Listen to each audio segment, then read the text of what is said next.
వివరాలు రాబట్టేందుకు వ్యక్తిగతంగా హాజరు కావాలి.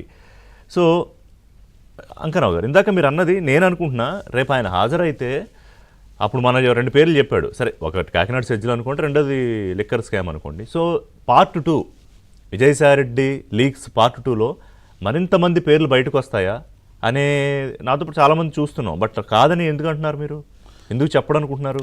ఇప్పుడు ఆయన నేను రాజకీయాల గురించి దూరంగా ఉన్నాను, రాజకీయాల నుంచి తప్పుకుంటున్నాను, తర్వాత నేను వ్యవసాయం చేసుకుంటాను అని చెప్పాడు. అవును, వ్యవసాయం చేసుకుంటానన్న వ్యక్తి అతను చాలా స్పష్టంగా ఆ రోజు రాజీనామా చేసినప్పుడు నేను జగన్మోహన్ రెడ్డి గారితో మాట్లాడిన తర్వాతే రాజీనామా చేస్తున్నాను అని కూడా చెప్పాడు. గమనించుకోవాలి. వద్దని చెప్పాడు, నన్ను ఆగమన్నాడు. అయినా సరే ఆయనతో మాట్లాడి చేసుకున్నాను అని చెప్పి అన్నాడు. కొంతమంది కేంద్ర పెద్దల పేర్లు కూడా ఉదాహరించి వాళ్ళ కృతజ్ఞతలు చెప్పాడు. అక్కడ విజయమ్మ గురించి చెప్పలేదు, వేరే వాళ్ళ గురించి ఎవరి గురించి చెప్పలేదు. తర్వాత షర్మిల గారిని కలిశాడు. మళ్ళీ ఈ మధ్య కొంతమందిని కలుస్తూ ఉన్నాడు, మాట్లాడుతూ ఉన్నాడు. ఆ రోజు నుంచి ఈ రోజు వరకు కనుక మీరు చూసుకుంటా ఉంటే జగన్మోహన్ రెడ్డి మంచివాడు, జగన్మోహన్ రెడ్డి పక్కన ఉన్నటువంటి వాళ్ళే ఆయన చెడగొడుతున్నారు, కోటరీ అనేది ఏర్పడింది, దాంట్లోంచి బయటకు వస్తే జగన్మోహన్ రెడ్డి మంచివాడనే చెబుతున్నాడు కదా. జగన్ మంచివాడు అనలేదు, కానీ బయటికి రాకపోతే భవిష్యత్తు మాత్రం ప్రమాదం అంటే దాని అర్థం అదే కదా. అంతే, ఇనేవే అంతే కదా.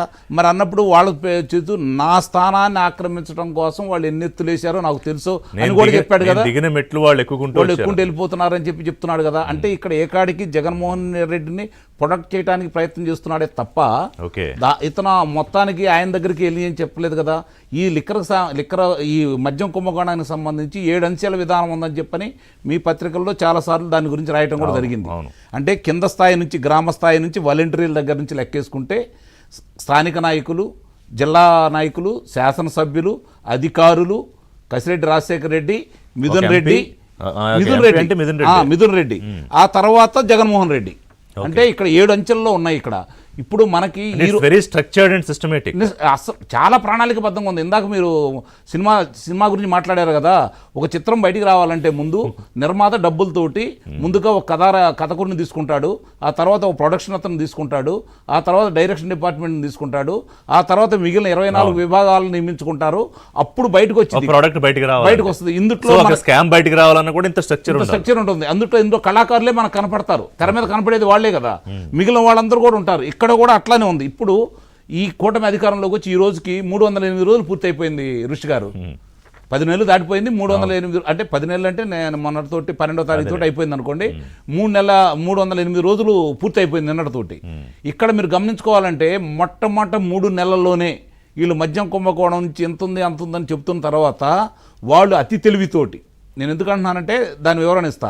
అతి తెలివి ఎందుకు అంటున్నానంటే వాళ్ళకి సంబంధించిన డిస్టిలరీలు ఎవరి దగ్గర అయితే ఇందాక నేను చెప్పినట్టు భయపెట్టో, డబ్బులు ఆశ చూపించో, లాక్కొని వాళ్ళు తయారు చేసినటువంటి నాసిరకం మద్యానికి సంబంధించినటువంటి డిస్టిలరీల దగ్గర సిసి కెమెరాలు, దానికి సంబంధించిన రికార్డులు ధ్వంసం చేశారు. ఓకే, వాళ్ళు ధ్వంసం చేశారని అంతవరకు ధ్వంసం చేశారు అనుకుంటున్నారు. కానీ వాళ్ళు తయారు చేసే ఆ ముడి సరుకు కావచ్చు, బయటికి వెళ్ళిన దానికి కావచ్చు, వీటికి సంబంధించినటువంటి లెక్కలు కొన్నాటికి వాళ్ళ దగ్గర ఉంటాయి కదా. వీళ్ళు ఈ కూటమి ప్రభుత్వం నిదానంగా చాపు కింద నీరులాగా అవన్నీ తీసుకుంటా వస్తా ఉంది. వాళ్ళు ఇక్కడ సిసి కెమెరాలు, రికార్డులు ధ్వంసం చేశారే తప్ప అక్కడ ఏం చేయలేరు కదా వాళ్ళు. ఎందుకంటే ఒకసారి కాదు కదా. వాళ్ళు ఎవిడెన్సెస్ నాశనం చేశారు, ఆ పార్ట్ ఒకటి దొరకకుండా. బట్ ఇందాక అన్నట్టు రఘురామ్ గారు ఒక మాట అన్నారు, అంటే ఎప్పుడైనా సరే దొంగ బయట పడాల్సిందే, అది వాళ్ళ రేపా ఎల్లుండి అనేది it's a difference of time అంతే. కానీ మీరు నా క్వశ్చన్ ఏంటంటే విజయసాయిరెడ్డి విషయంలో ఎందుకు అని మీరు అంత స్ట్రాంగ్గా అతను మిగతా పేర్లు ఏమి బయటికి పెట్టడు, still he's trying to protect Jagan అని ఎందుకు అంటున్నారు?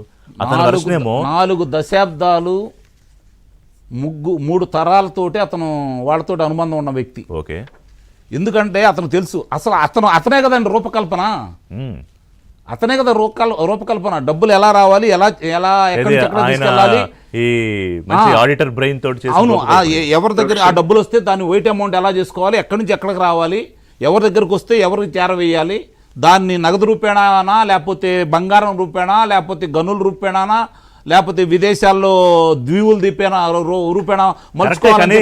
కానీ ఆ స్కెచ్లో ఆయన వేసినట్టు ఆధారాలు లేకపోతే ఇప్పుడు ఆయన బయటకు